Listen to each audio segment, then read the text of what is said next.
So today we're going to continue our discussion of using arrow and arrow notations to talk about movement of electrons. Now the two-arrow convention we discussed last time, remember this is our way of, in one part, bookkeeping, accounting, is looking at where electrons start, where they go to, because usually what we're trying to do is talk about formation or breaking bonds. Now remember, in our definition of a covalent bond, how many electrons are between two atoms? In a covalent bond, there are two electrons. This is why when we use our arrow notation, usually what we're talking about, that curved arrow with two prongs at the top, we're saying that two electrons are moving, and they're going to start from places where they are extra electrons. These are lone pairs. Look for places like negative charges. Look for things like double bonds. Areas of high electron density are the places where electrons are extra. Those are where we can start.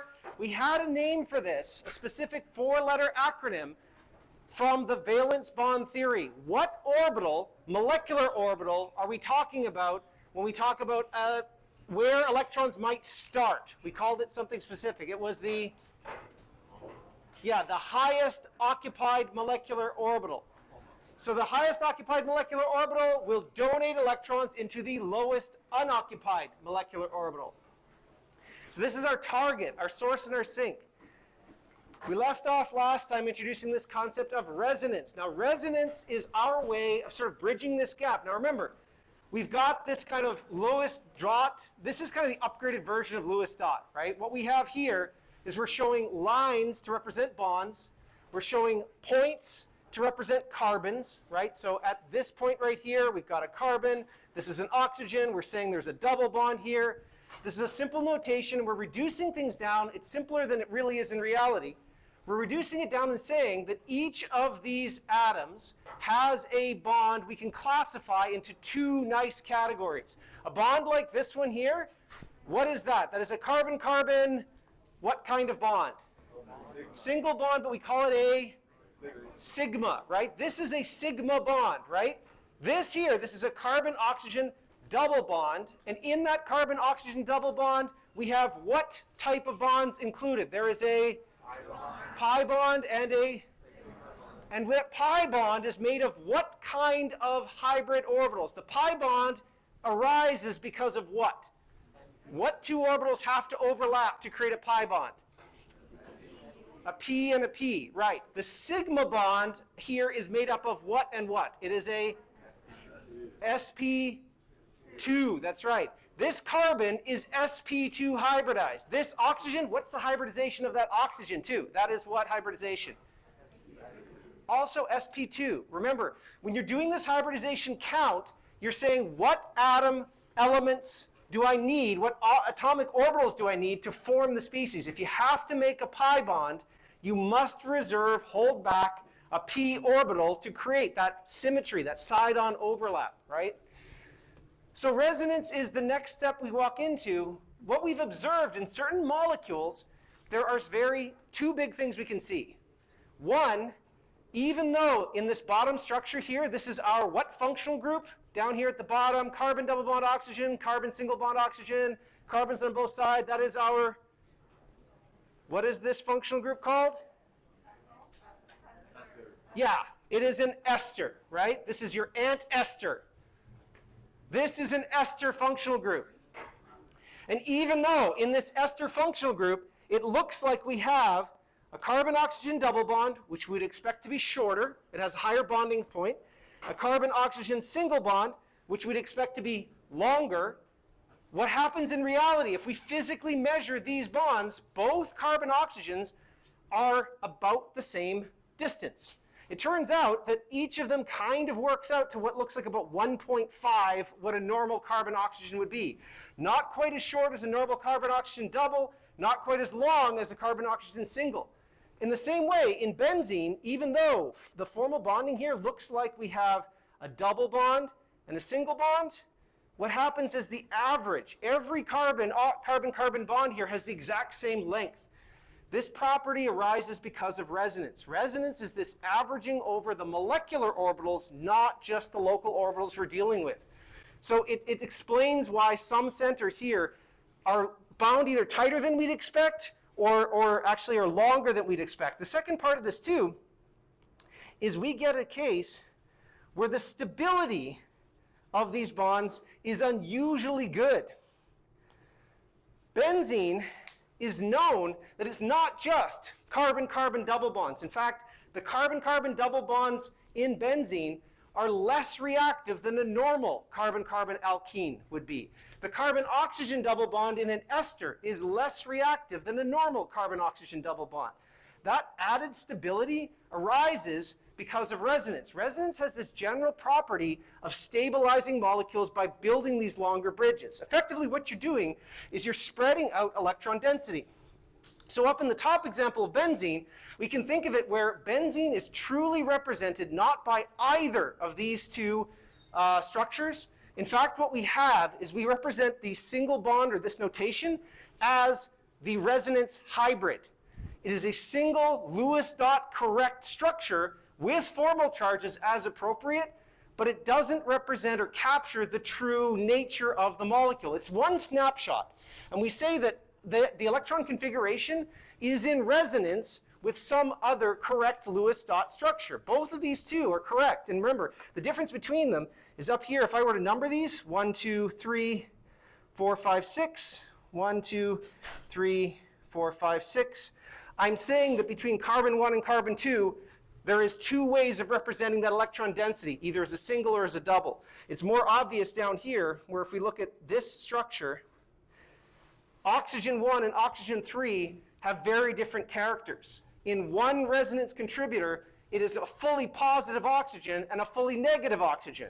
In the other resonance contributor, it is a neutral species on both centers. So as a result of that, the real world description of this ester is not either left or right. It is a hybrid of both, an additive structure. So this is just like your personality.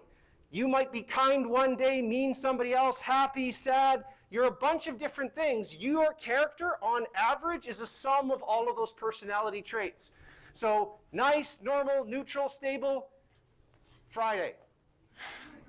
Wacky and charged. What that also means is not all resonance structures contribute equally. In a case like benzene, they're both neutral. What do you think?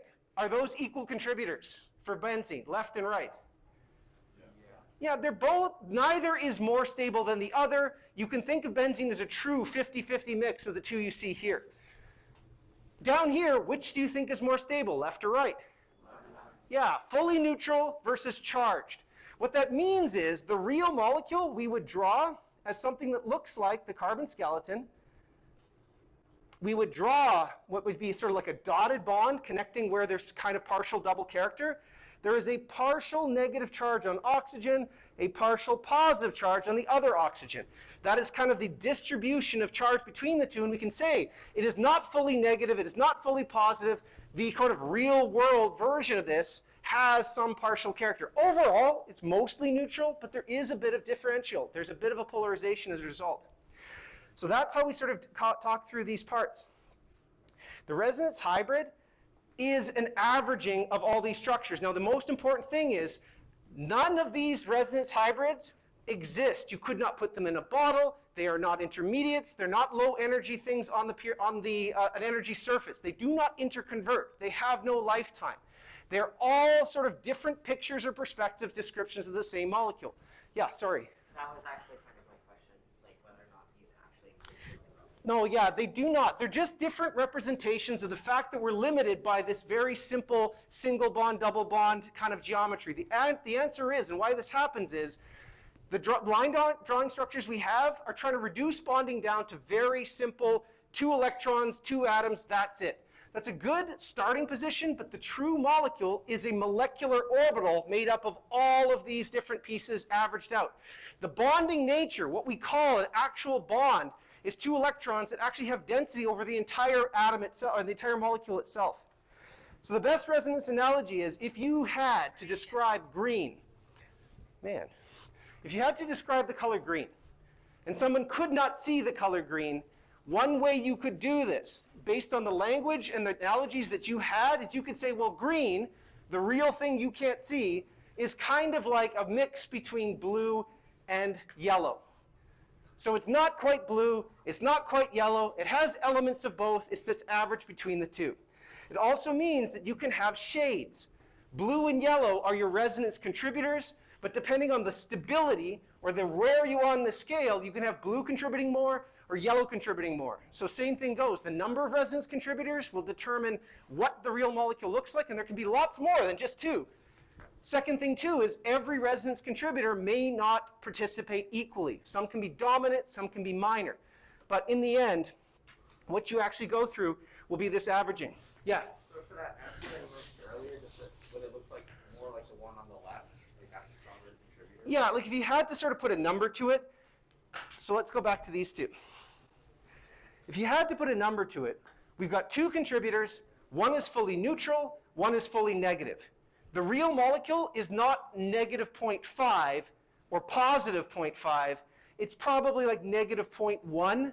So percentage, 90% of it is this neutral, 10% over here, and as a result, this is slightly negative. It's not like a half negative, that's all. So yes, it's more like the neutral character. And that will depend on which ones you have and specifically how unstable they get. So these are your rules. When you're looking for resonance, number one, you can only involve electrons that are in p orbitals. Do not touch the sigma bonding skeleton. So what that means is you're only targeting double bonds and lone pairs. You're looking for negative charge, positive charge, and double bonds. If you break a sigma bond when you're doing a resonance structure, that is no longer resonance. Breaking a sigma bond physically breaks a connection between two atoms. That is a reaction. That is where you're separating elements to break a bond. The molecule still holds together, you're just moving around the pi density. This is molecular Tai Chi, okay? You're gonna be moving around pi electrons in the system.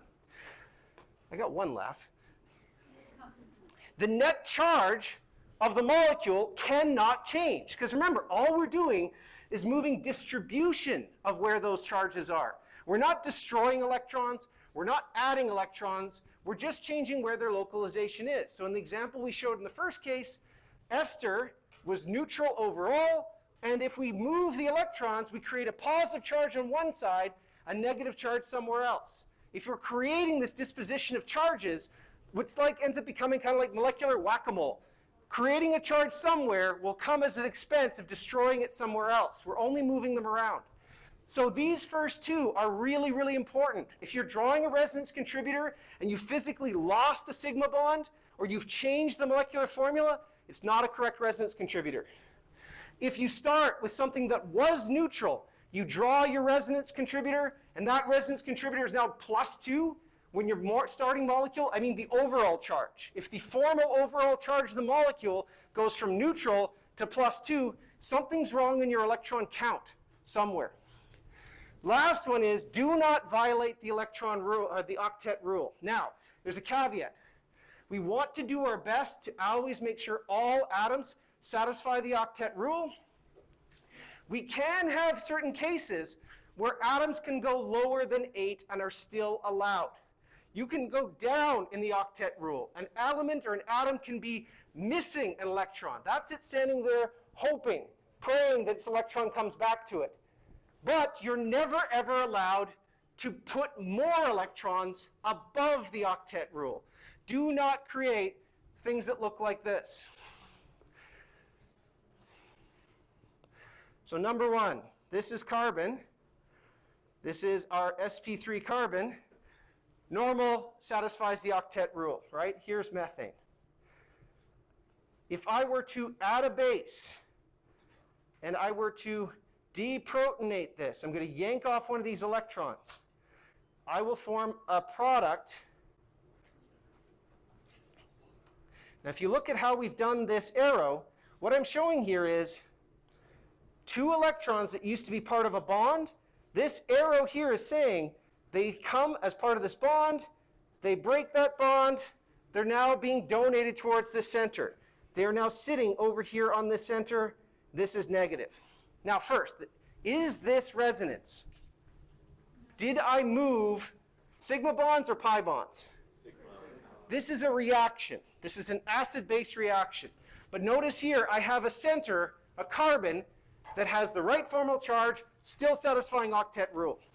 If you had a different reaction, something that might do the other way, where this proton was to leave, those electrons go outside the system, it's possible to form something that looks like this. That is positively charged. This is not happy in terms of octet. How many electrons around that carbon plus? There are 6 electrons. It is not happy, but we haven't violated the octet rule. It is going to be very high energy, but allowable according to the laws of the universe. If instead we did something like this, somehow, what's wrong with this carbon? How many electrons are you saying around this carbon? This is known as a Texas carbon. They're bigger and better than normal carbons. Don't do this. No Texas carbons.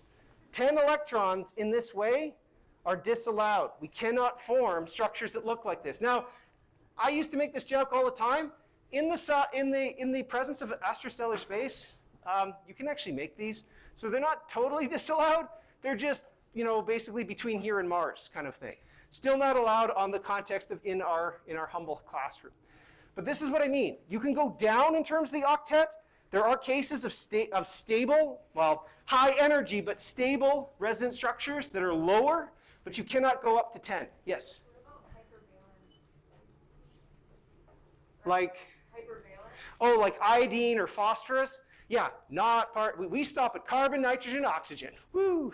Yeah, we keep it simple in that. You're right. If we were to go to expanded octet based on like row 3, row 4, row 5, yes, that's where we need it. For the context of normal organic resonance, we stick at 8. We do not break that rule. Make it simpler. Yep. So, in order to locate resonance structures, this is one mnemonic we follow through. These are the 3 most important fraternities according to the School of Resonance. There's pi, sigma, pi. What this means is you're looking for a pattern where there is a pi bond, sigma bond, pi bond. What we have here is an arrangement of atoms where if you notice, what is the hybridization as we move through this structure?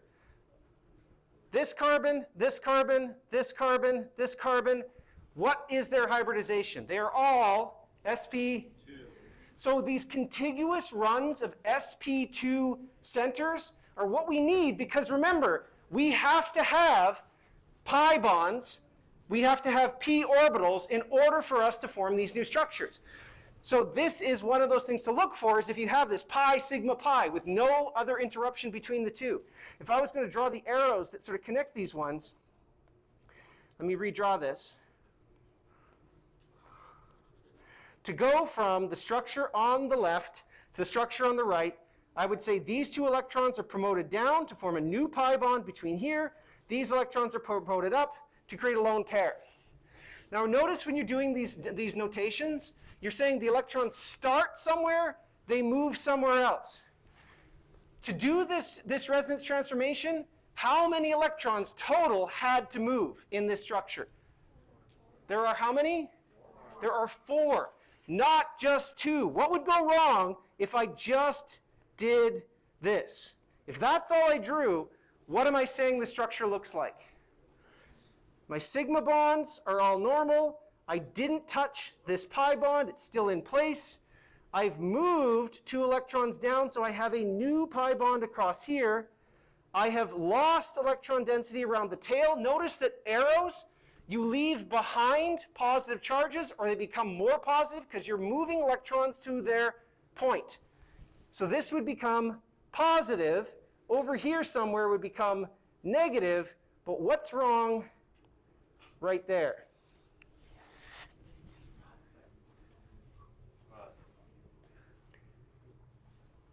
What's going on there? How many atoms, how many hydrogens on that one? 0. Really? How many hydrogens did you start off with? Where did the hydrogen go? It's still there.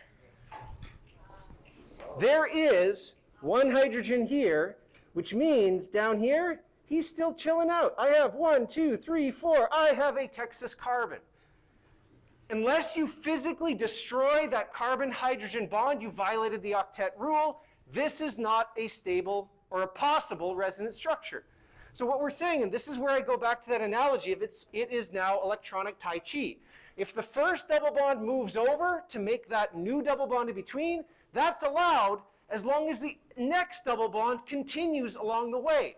This is where one electron comes down, a pair of electrons to form a new pi bond. The second pair of electrons must move off. That's why we have this second arrow associated. You need to have all 4 electrons moving, because in between, just moving the 2 would form a structure that would somehow violate the octet rule. 10 electrons, so not allowed. Don't do that one. Okay, next up. Oh, come on. I did the thing. I even checked it over there. Move your Apple Pencil farther or something. Yeah, practice this. I actually put it down where it's like, if I know, right? See, it just hates me. Hold on. There we go. Ha, ha, ha. Second one. So, version number 1, pi sigma pi. You're looking for a 4-center thing made up of sp2 centers. Next one is pi sigma charge. That can be either negative or positive charges associated. So what we have here is this other pair. If I was going to connect the electrons, or the arrows from this one here, I would start where I have this extra set of electrons. So I'm going to put my pencil down here. I'm going to donate those down to this new space. I'm creating a pi bond between these carbon and oxygen. And because of that, I can't stop. I've now created a new pi bond right here. I still have a hydrogen chilling out. I'm going to have to move that other pi bond remaining. It's handing off like a windshield wiper, where that second pi bond has to promote up. That's going to create my new lone pair in this position. So one lone pair comes down to create a new pi bond. The other one is formed as that pi bond is handed over. There's a switching between these 3 centers. But likewise, all 3 of these centers have to have p orbitals in order to have this relationship. Down here, the arrows are slightly different. I take my pi bond. I'm not going to start on my positive charge. Remember, your arrow says start where there are electrons. A positive charge is a deficiency of electrons. So we're going to start actually with the lone pair. Or sorry, the lone pair is part of the pi bond. I start here, and I'm going to promote those electrons into this next position. As I do that, again, I'm creating a more positive center. Electrons are moving towards where there used to be a positive charge, and they're going to leave behind a new positive charge. I started off with a positive charge sitting here on carbon number 3. As that pi bond snaps over, I leave behind a positive charge in its wake. So both of these 2 go between the 2. Does that one make sense? So the first one, negative pi sigma charge, looks kind of like pi sigma pi. It's a 4-electron sort of connection. The bottom one, pi sigma charge with a positive, you're using the pi bond to force towards that positive charge. And again, the thing you want to repeat in your head, source to sink, where you have electrons to going where you're missing electrons, towards positive charges, away from negative charges or extra electrons. Okay, the last one, pi sigma lone pair. Similar to our sort of middle of case, the pi sigma charge, this is where we have a lone pair on an atom that just is normally neutrally charged. Things like oxygen or nitrogen. Similar to that sort of middle example. Once again, you've got electron density here, electron density at that lone pair. We can form a structure that looks like this. What we're doing here is I start on this lone pair. I'm going to promote down and take these pi bond and promote it up. This second bond here is what's creating my new lone pair in charge. This first one is what's creating that new pi bond. Now, in this one here, the direction I've shown, this is the only way you can go. Why? What would happen if I tried to go the other direction?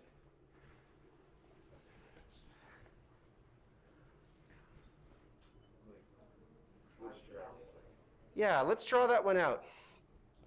The awesome thing about using this kind of notation This is paper chemistry. In other words, you can try it out. As long as you follow these rules of how you move your electrons, what the resulting bond and charge is, you can always check your work very quickly. So our options are, I could either start on oxygen and move towards the outside. That's the one we described. 2 electrons come down. We're not done yet because, again, we've got this extra center here. I'm going to have to move those electrons out. Its resonance contributor along that path would have to have a new bond here, a positive charge in its wake, lone pairs on that carbon, and a negative charge on that head, right? If I took the exact same structure, but I'm going to try and go in the opposite direction. So now I'm going to start on my pi bond. I'm going to push toward this oxygen. That's kind of like the reciprocal of that pi sigma charge, right? I'm going to move towards the oxygen in this case. If I did that, do I have any other moves? There's no other pi bonds. Yeah. In the green oxygen on the top right, yep. Should there be a lone pair? There is, yes, you're right. There's still one lone pair left over here. That's right. If I do this down here in blue, though, what's wrong? Too many. Too many electrons.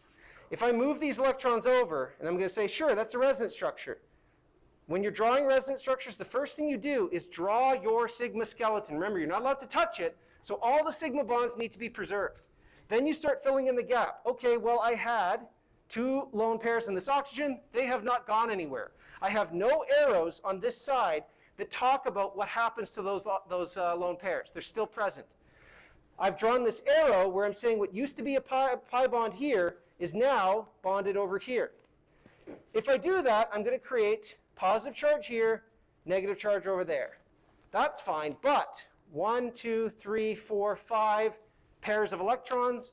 This is now our 10-electron system. This is a Texas oxygen.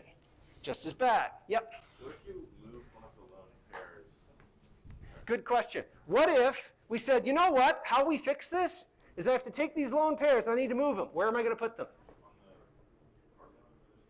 Where? Like I'm going to take them and put them over there? No. Oh, over here? Yeah. Okay, cool. No, good suggestion.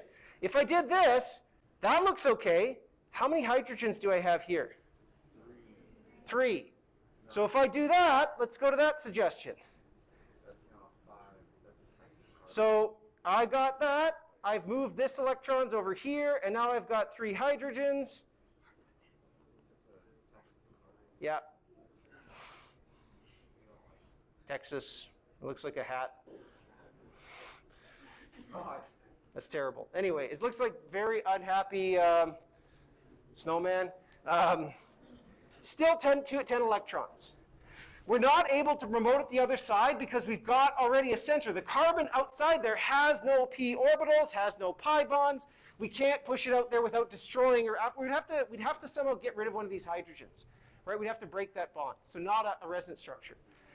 So this is how you use this notation: is walk forward carefully, follow the rules, try it. There's nothing wrong with saying, oh, I'll just do this. But the thing you always have to watch is your implicit hydrogen rule. The number one thing people miss is they would draw a double bond as present. You don't put the proper charges in place, or you forget that there's actually hydrogens lurking in that place that you're not dealing with right now. Okay. So these are your 3. Now again, those are not the only 3, right? These are the basic core patterns to look for. And what we're trying to emphasize is you're looking for places where you've got lone pair, something looks like a sigma bond, and then something else on the other side. And it's that combination of things that gives you sort of this relationship. Now, we talked also briefly that stability matters in terms of which one contributes more. This is kind of our ranked order. And honestly, I would put them as number 1 is the most important. Even if we form a case where we have a positive charge somewhere, the structure on the left is better than the structure on the right. They both have sort of, it looks like a pi sigma pi or a pi sigma charge kind of part. They're related in that way. But the structure on the left, at least all of the atoms there have a full octet. Even though the oxygen is positive, we are not violating the octet rule. The structure on the right is a valid structure. There's nothing wrong with it. It's lower. We have 6 electrons on that carbon plus, so it is less stable, but it's a minor contributor. So in the end of these 2, The one on the left will be your major contributor. And the next one is minimize formal charges. Generally, if we can keep everything neutral, that is far better. Once again, structure on the left will be your major, structure on the right is your minor. This is the same thing we saw with the ester. The last one is, even if there's a charge, where you put that charge matters. This is something we're going to start getting into with acid and base. Different atoms have a different propensity to hold on to charges, either positive or negative. So generally, this one here, oxygen minus, is better than nitrogen minus. Why? Why do you think oxygen, is better at holding it? It's more electronegative. Remember, electronegativity is a measure of how much that element is happy holding on to a negative charge. If something in here has to hold a negative charge somewhere, at least put it on the atom that has a better electronegativity associated with it. Yeah? So is that like a rule to place the formal charges on the more electronegative? If possible. If you basically, if you have a bunch of different resonance structures you could address, you pick the resonance structures which fit these points. This is how we rank them. If everybody's neutral, everybody contributes equally. If one of them is neutral, one of them is positive, the neutral ones are going to win. If everybody has to be charged, the better one is to put the negative charge on the more electronegative atom. Octet matters the most. If you have the ability to distribute your electrons, even such that you create charge, the better one is to put it such that, like in that case, oxygen ends up positive. Why might that look like, whoa, that is a terrible idea? Look at oxygen plus versus carbon plus. Who do you think is happier holding a positive charge, based just on what we talked about electronegativity? Yeah, carbon is less electronegative, therefore holding a positive charge might seem better. The flip side is, carbon plus, I'm less electronegative, but I'm holding on to 6 electrons. Oxygen plus, in that particular configuration, yes, it's positively charged, but I have a full octet. Filling that octet is a big, big deal because it really helps to stabilize the center, even if you create things that start to look weird and funky. This is where we start wandering into the deep, dark woods of organic chemistry. You're going to start to see structures that do not match your normal sort of stability arguments. Yes? So for that first example, under a phase octet rule, first one with oxygen with a positive charge is better than its resonance? Yes. The one on the left-hand side, oxygen being plus, is more stable than the corresponding other. Yes. Now again, this does sort of help you rank between them. But it is something we're going to start making judgment calls. For this structure, back to our the resonance fraternities, what do you see here? Which patterns are available in this structure? Yeah. Or it looks like the pi sigma pi one. Okay, pi sigma pi where? I see... No, that's cool. Pi, then where's sigma? Sigma? What's that? Aren't they like all around? Well, yeah, all are sigmas, right? But pi sigma pi has to refer to a contiguous group of atoms, right? 3 bonds that are sort of next to each other, not just sort of hunt and peck around the entire molecule. You're not wrong. What happens here? If I expand this, carbon, nitrogen, CN, what functional group is that? Nitrile? How many bonds? What is the bonding structure? If I was to expand this, what is that? Triple bond. It looks like, yeah. That's what that piece looks like. So you're right. Pi, sigma, pi. So good job. So lesson from that one. Just because we do not draw the pi bond does not mean it is not there. Remember that abbreviations like CN are encapsulating triple bonds. An abbreviation like CO is a carbon-oxygen double bond, right? So we can use this change of formalization where even if there isn't a double bond explicitly shown, it can be present. Yes? So we assume that there's no hydrogens on the end because it's not a line or it's not attached to it? Sorry, no hydrogens where? Here? Like at CN? Yeah, well, CN, if we were to fill in that point, remember, implicit hydrogen rule means you can add hydrogen such that you fill out whatever bonding is necessary. That carbon in the middle of CN, if there's just a CN, the only way we can sort of fill that out must be that there's a triple bond. Absolutely. If there was hydrogens involved, we'd have to show them there. Otherwise, this means nitrile, C triple N. Yep. Okay, that's one. Can anybody identify another? Pi sigma charge. Where? So pi and then sigma charge, right? So that one here, if I were to look specifically at that, I'm just focusing on that piece. How might I draw the arrows to represent the resonance structure that would arise from this? Where do you think you should start? I think I heard it. What was it? Yeah, negative charge down and then carbon up. Something like that might be the appropriate way to show what's going on in that center. What else? Do you have anything else? How about pi sigma lone pair? Do you see that one? Yes, nitrogen has a lone pair out there.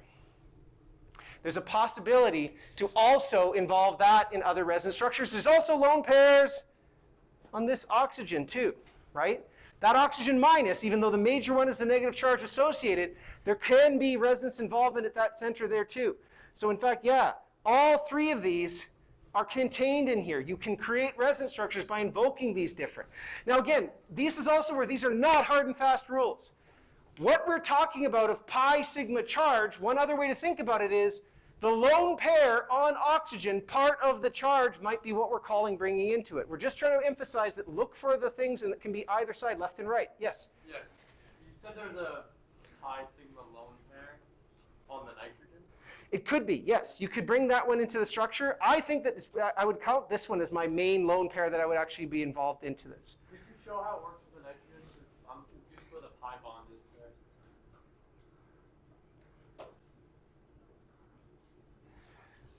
Let's see. Sorry, let me draw it all out.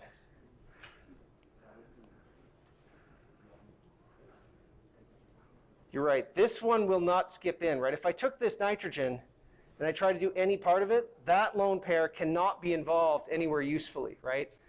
If I were to try to take this lone pair and actually involve it back into any part of it, there's nothing I can do, right? If I were to move this into here, the best I could hope for is skip this one down, maybe park charge over here, but this is starting to get to really kind of weird sort of structures. So I agree with you. The other way too, and we're going to get into this one too, is that lone pair on that nitrogen. So what is the hybridization of that nitrogen? What is it? Everybody says it is? Yeah, that's sp. The bonding relationship between carbon and nitrogen is what? It involves 1 sigma and 2 pi's. An sp atom must have how many sp hybrid orbitals? Right, there have to be 2. One of them is involved in that carbon-nitrogen sigma. That means that lone pair must be sitting in that carbon sp orbital. The lone pair is held pointing the other direction because it's the other thing that's extending from that center. If you're going to be part of anything that's resonance, you have to use p bonds, p orbitals. Since that lone pair is sitting in this, like it's sticking out away from the molecule, it's the other side of our sp one, it's not going to be one that's involved in our resonance. Okay? Apologize, that kind of sucks, but let me show you in just a second what I mean. So for these guys, which one does and which one does not have resonance into it? Or one of these structures can you use that has some kind of a resonance contributor?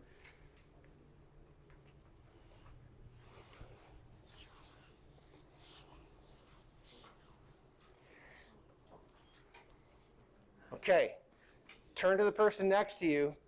Prove to them that you've got this. Pick which one has no resonance contributors possible based on the patterns that we've seen.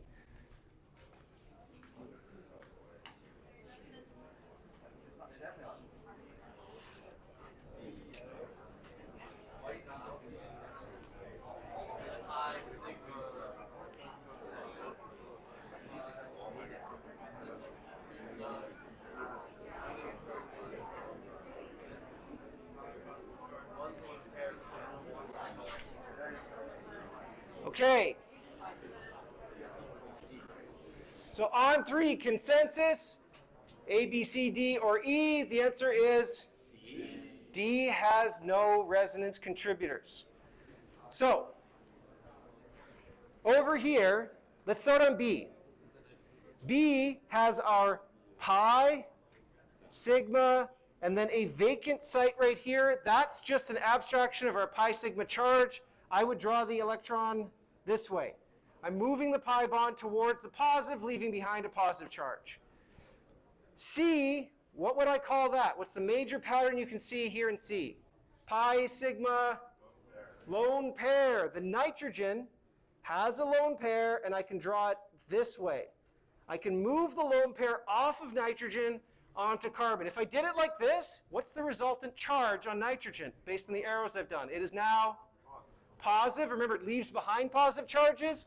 The lone pair out here on carbon is going to be what's charge on that carbon? Overall will still be neutral. It's a plus minus positive charge versus this guy. Which is more stable, or which is a major contributor? What you see or what you get after you move these ones? Yeah, neutral is going to be better, but the other is still valid. Up here in A, how many can you see? There's a whole bunch, right? You've got lone pair that can punch down and up. You also have a pi sigma pi kind of relationship. So there's a couple of options here. This one here, we have a pi, we have a sigma, we have another sigma, and then you have a lone pair. This is that faker one. They come around, they kind of, hey, rush pi sigma sigma pi. What did you say? It's pi sigma sigma pi. Not the same. Why can that? The electrons up here in nitrogen cannot communicate, are not in resonance with this pi bond. Why? What is the hybridization of this little carbon in between the two? sp3. There are two hydrogens here. That acts like an insulator. If you think of pi bonds in this kind of contiguous string for resonance, like a molecular wire, electrons can move along this molecular wire. If I were to draw or look at this, if I were to try and draw the resonance structure, I'm going to take these electrons, I'm going to move them towards here. But I have two hydrogens. This is an sp3 center.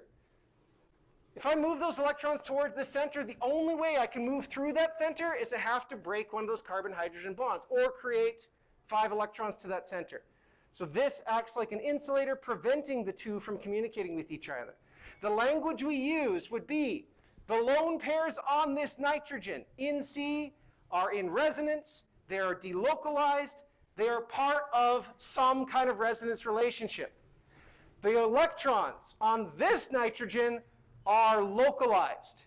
They remain on that nitrogen only. So they are parked there. They cannot communicate to the other centers. They're not spread out or delocalized. That's how we sort of think about it. So D is your right answer.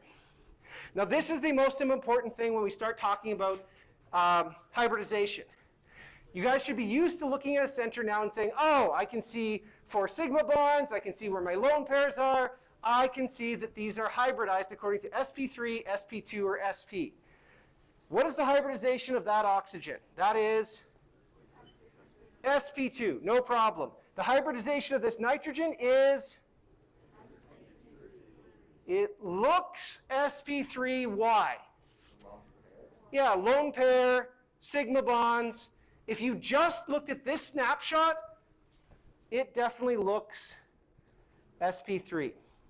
But there's a deeper story here. That lone pair, is it in resonance? Is it delocalized? Is it part of our pi sigma charge, pi sigma lone pair? Yeah, this has a relationship that looks like our pi sigma lone pair. Which means if I was to actually take an X-ray structure of this nitrogen, that center is delocalized, which means I can draw a resonance contributor that will look like oxygen, double bond to this nitrogen, hydrogen, carbon, plus, and minus, right? If I were to move that lone pair like this, if I take that lone pair and punch it down, take this double bond and push it up, I get this resonance contributor. What's the hybridization here? sp2. It is easy to see it in this structure. When we draw it this way, we can say, oh, that nitrogen is sp2.